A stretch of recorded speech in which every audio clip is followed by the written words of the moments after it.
Saludos centinelas, aquí es el multiverso revelado, y hoy la verdad sale a la luz. Antes de que caigamos en este abismo de villanía, déjame pedirte algo rápido pero poderoso. Si te gusta cuando alguien dice lo que debe ser dicho, sin miedo a contradecir la emoción, suscríbete ahora. Estamos a punto de alcanzar un objetivo que cambia el juego aquí en el canal, y tu clic hace más diferencia de lo que parece. Así es como rompemos la burbuja, con información afilada y cero adulación. Porque seamos sinceros, lo que hicieron con Black Adam fue un caso clásico de ego más grande que el universo. Y no estoy hablando solo del personaje, estoy hablando de Dwayne Johnson.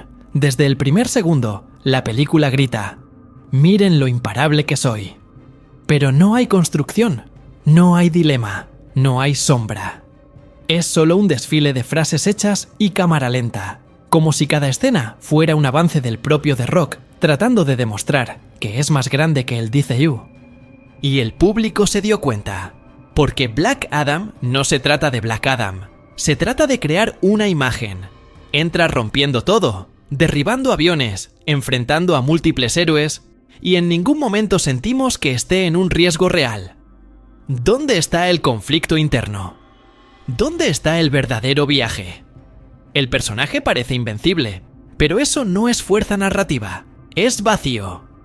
Y cuando todo es fácil, nada importa. La frase "yo soy el poder" suena como una amenaza, pero resuena como aburrimiento. Peor aún, la película tuvo la oportunidad de crear algo nuevo, de integrarse con el canon, de respetar la cronología de DC, pero prefirió ignorar. Perdieron todo. Arrojaron a la Sociedad de la Justicia en medio de la trama, como si ya la conociéramos y nos importara. Olvidaron que existe un Shazam. Forzaron una conexión con el Superman de Cavill, solo para abandonarlo semanas después. Fue el multiverso de la ilusión, promesas gigantescas, entregas minúsculas.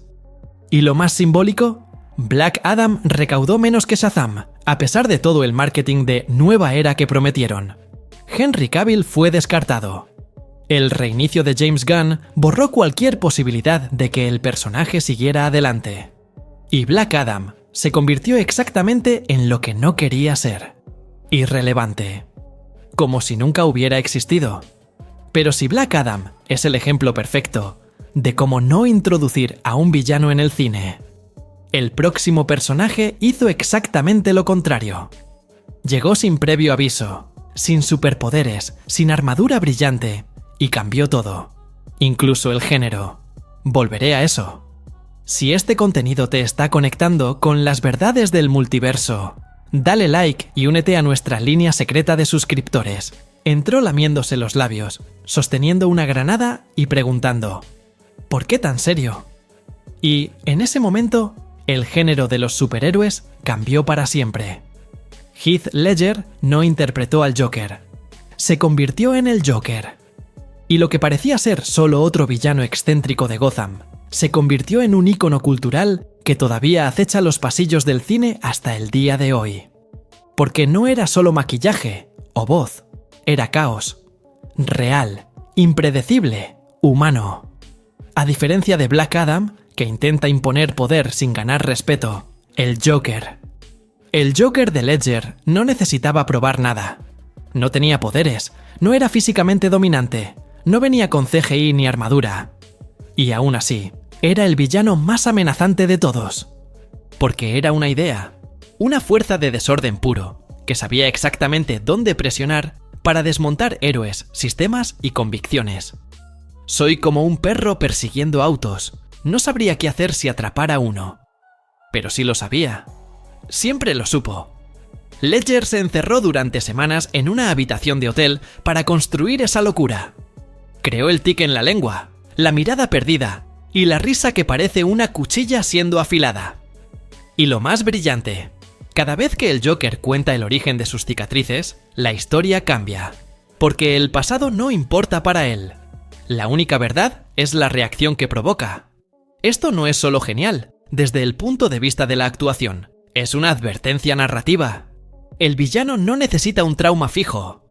Necesita un propósito dramático. El impacto fue tan brutal que el Oscar no vino como un homenaje póstumo, sino como un reconocimiento. Ledger redefinió lo que significa ser un villano en una adaptación de cómics. Antes que él, los villanos eran obstáculos. Después de él, se convirtieron en protagonistas.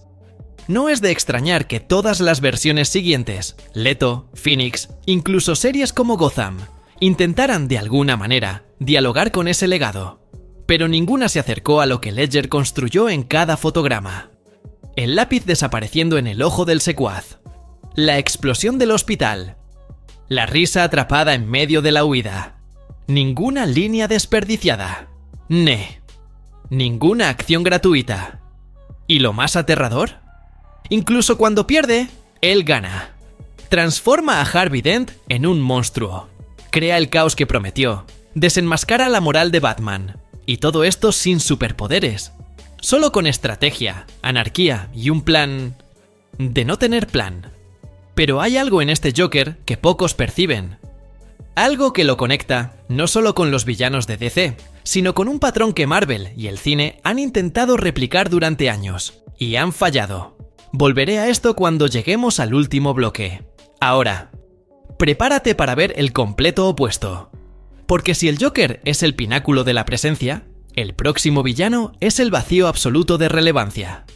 Debería ser el pináculo de la amenaza cósmica. El villano que comanda legiones, manipula con una mirada y dobla mundos enteros a su voluntad. Pero cuando finalmente apareció, Darkseid no provocó temor, provocó aburrimiento. Teorizado como el Thanos de DC, terminó reducido a un holograma estático, a una presencia que solo observa. Y esto no es un error técnico, es un error de concepción. La expectativa en torno a Darkseid se venía construyendo desde la primera señal de Steppenwolf. Bastaba una breve pero densa aparición que pusiera al universo en alerta. En cambio, lo que entregaron fue un villano genérico, sin impacto visual, con diálogos robóticos y una postura de escena de corte mal renderizada. La comparación con Thanos no solo es inevitable, es destructiva. Porque mientras el Titán Loco tuvo escenas emblemáticas de estrategia, dolor e incluso empatía distorsionada, Darkseid surge como un figurante de sí mismo. Después de la batalla de los antiguos, donde esperábamos una demostración de dominio, lo que tenemos es un ser semi-anónimo siendo herido por Ares y retrocediendo como un soldado común. No hay simbolismo, no hay peso dramático, no hay marca visual. El rostro borroso, la armadura genérica, los ojos sin alma. Y ni siquiera los rayos Omega, uno de los ataques más icónicos de los cómics, tuvieron espacio. Darkseid fue vendido como una entidad suprema y entregado como un NPC de lujo. Ray Porter incluso intentó traer una entonación grave, una presencia vocal que compensara la apatía visual. Pero sin guión, sin escenas impactantes, sin amenaza concreta, la actuación murió sofocada en el CGI.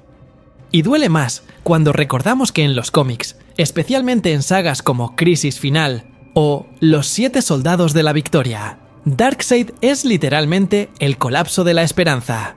Aquí es solo una promesa incumplida. Lo peor es que el Snyder Cut intentó crear un puente hacia una saga más grande, donde Darkseid tomaría el control total. Pero como el propio Snyderverso colapsó antes de consolidar esta trama, Darkseid se convirtió en un símbolo de lo que el DCSU podría haber sido, y nunca será.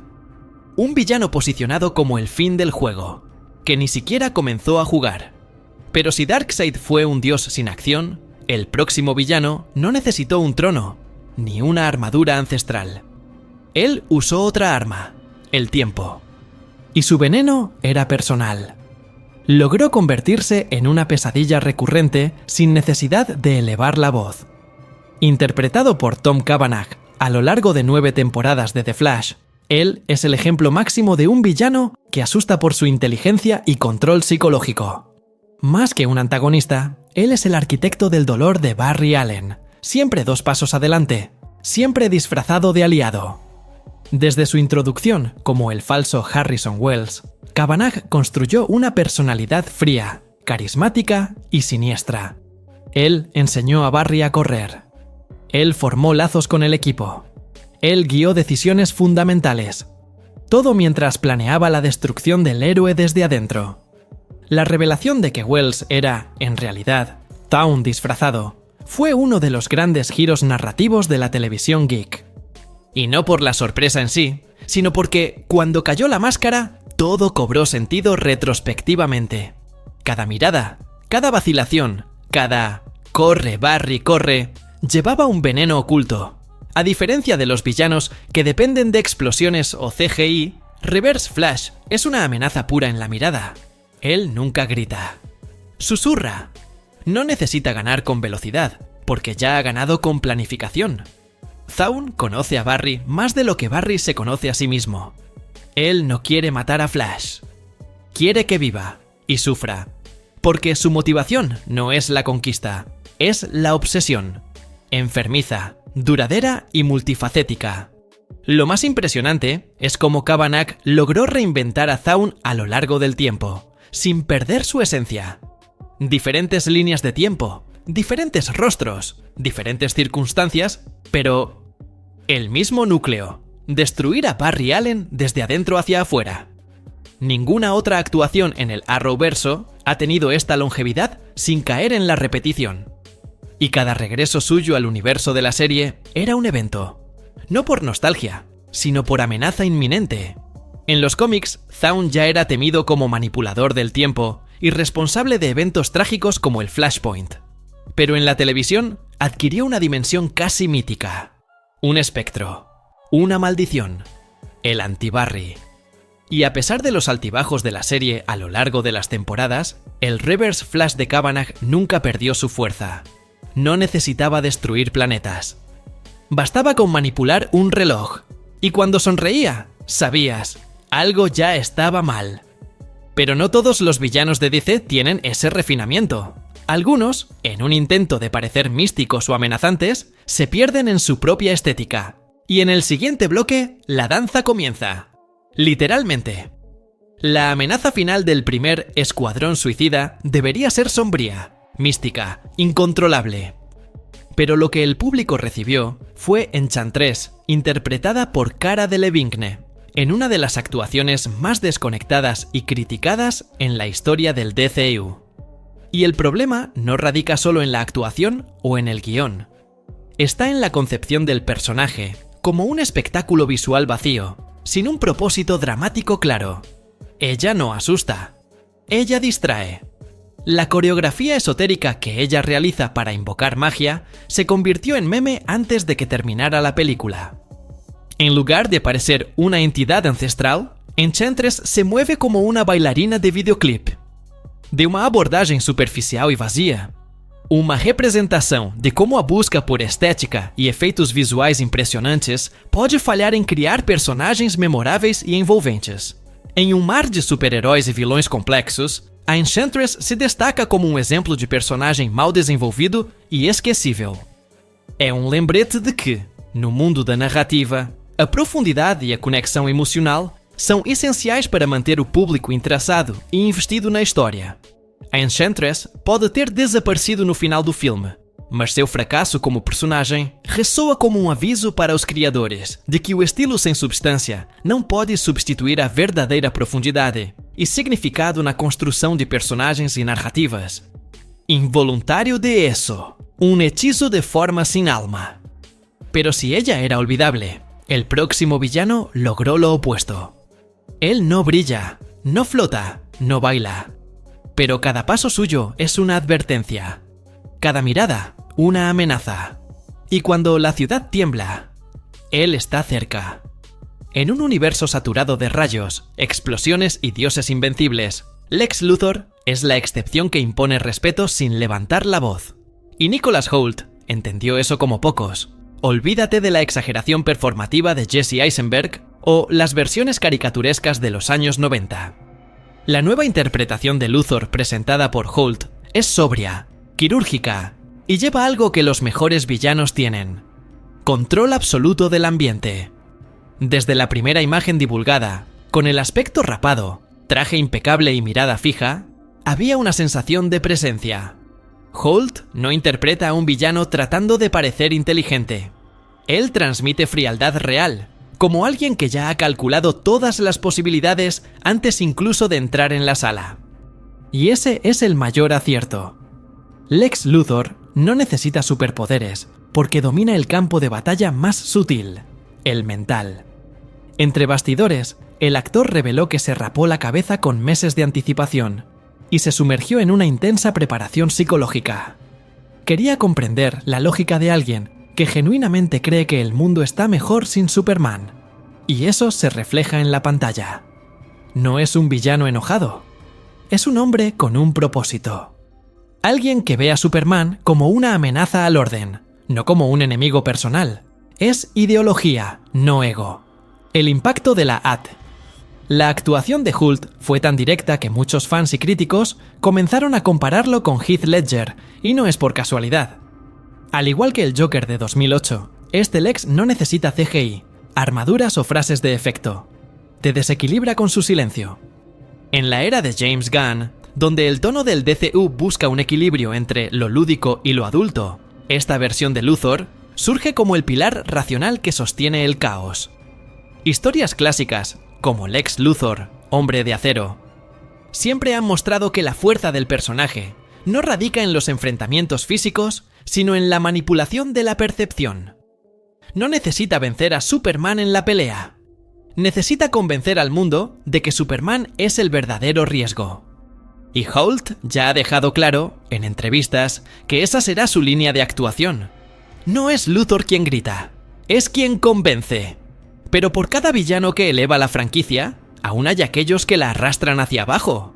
Y el próximo es un ejemplo doloroso de esto, porque debería ser el momento más trágico del universo, pero terminó pareciendo una broma de CGI.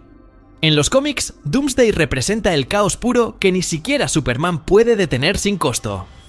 En La muerte de Superman, publicada en 1992, no es solo una amenaza física, es un evento.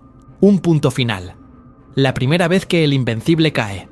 Pero en el cine, Warner logró convertir uno de los momentos más icónicos de la cultura pop en un tercer acto sin alma, donde nada parece importar. En Batman vs Superman, el origen de la justicia, el monstruo creado por Lex Luthor May. Parece un cruce genérico entre un troll de El Señor de los Anillos y un mutante de las Tortugas Ninja. El diseño visual fue tan criticado que inmediatamente surgieron comparaciones con Shrek, un tubérculo gigante o un personaje mal renderizado de un juego de PlayStation 3. El problema no es solo estético, es simbólico. Doomsday necesitaba imponer terror desde el primer fotograma. En cambio, aparece sin previo aviso, sin construcción y sin peso narrativo.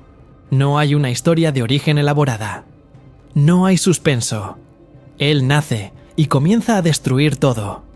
Grita, explota, salta, pero no comunica nada. No representa el fin, representa el exceso. El intento de aumentar la tensión con ruido, sin sustancia. Y cuando finalmente mata a Superman, la escena, que debería ser el equivalente emocional de un terremoto en el DCU, simplemente no funciona. Porque la relación construida entre los personajes es superficial. La amenaza de Doomsday es abstracta, y la muerte ocurre minutos después de la introducción del monstruo. Es un clímax apresurado, sin catarsis. En el cómic, el enfrentamiento entre Superman y Doomsday dura días, atraviesa estados enteros, y termina con los dos cayendo uno sobre el otro, exhaustos, en silencio. Es un duelo de sacrificio, de límites morales. En la película, parece una obligación de guión. La muerte de Superman se convierte en una lista de verificación, y Doomsday, un accesorio de animación por computadora, que solo existe para justificar el uso de una lanza de kriptonita. El resultado fue una crítica unánime a la narrativa, incluso aquellos que defienden el estilo visual de Zack Snyder.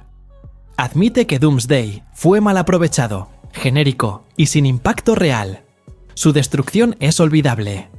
Y el peso de la pérdida de Superman, que debería durar hasta el final de una era, fue neutralizado meses después, con su regreso en Liga de la Justicia. Pero no todo es caos y decepción. Porque el próximo villano, a pesar de tener poco tiempo en pantalla, logró exactamente lo que Doomsday no hizo: presencia, intimidación, realismo. Un mafioso que parece salir directamente de las sombras de Gotham y que ya tiene su propia serie garantizada. En medio de supervillanos cósmicos, entidades mágicas y monstruos apocalípticos, Colin Farrell apareció en The Batman como un gángster cojo, deformado y brutalmente humano, y lo robó todo. Su pingüino no necesita poderes, ni efectos especiales. Él domina con su presencia, con gestos pequeños, con miradas que amenazan. Y es precisamente eso lo que hace que su actuación sea tan magnética. Desde la primera escena, Farrell impone un realismo incómodo. El acento cargado, la risa ronca, la forma en que camina con enojo por el suelo.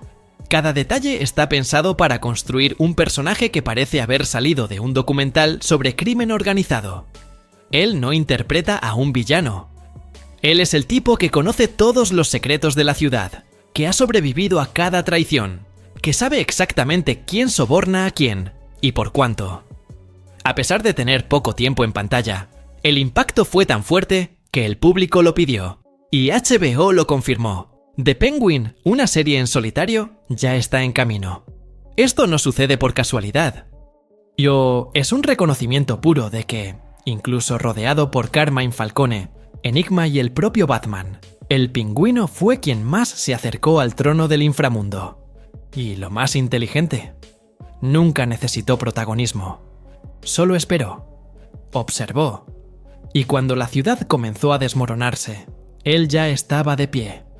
La actuación de Farrell fue elogiada en toda la crítica especializada, y con razón. Su pingüino recuerda al Tony Soprano de la primera temporada. Aún no es el rey, pero ya tiene la mirada de quien va a comandar todo. Y lo más prometedor de esto es que no depende de ninguna gran amenaza mundial. Es una amenaza local. Real. Desde adentro. Ese tipo de villano que no necesita explotar nada, solo hacer una llamada.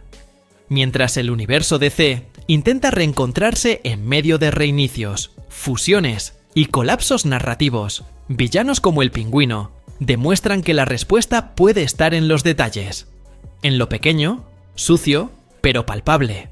Farrell le dio al personaje una nueva vida, una capa que va más allá de la caricatura clásica. Y es por eso que él cierra esta lista. No como un villano grandioso, sino como el tipo más peligroso de depredador. Aquel que sabe esperar el momento adecuado para tomar lo que queda.